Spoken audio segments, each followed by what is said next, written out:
Victimhood. The belief in victims and being a victim is the root of all suffering. This belief follows the belief in separation. That is, that we are an individual person, body, mind, identity, separate from everyone else and everything else on the planet and in the entire universe. For most people, denial of this basic fact is insanity. As a result, pain and suffering are handmaidens throughout their existence in a body. Most people have heard that God is one, and then go on to say, at most, that God is with them or within them. This means God plus every other creation.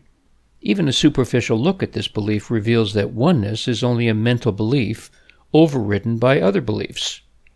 The truth is God as us. We are God, sleeping in the dream of separation.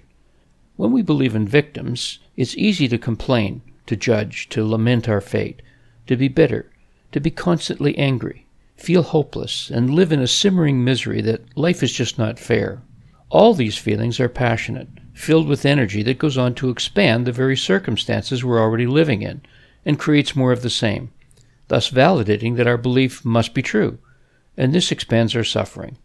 When the victim belief expands to others, such as homeless people, abused people, starving children, the wounded and the killed through 1,000 seemingly unfair circumstances, our outrage combined with our feeling of helplessness intensifies our suffering, and beneath this there is a subtle feeling of hatred toward God.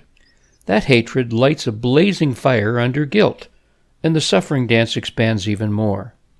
Finally, when we cannot stand the suffering a moment longer, we say yes to what is.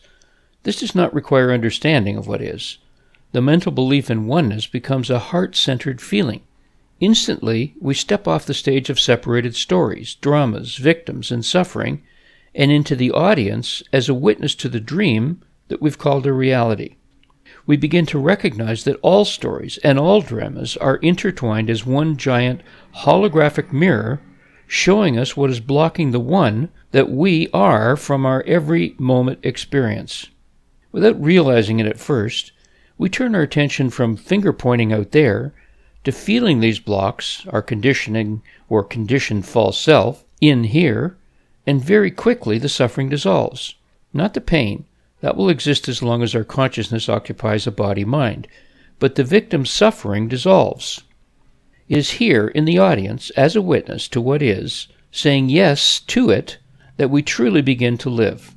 What follows is a total transformation of the blocks to the awareness of love's presence, as A Course in Miracles describes it, and the truth that we are God returns to our awareness.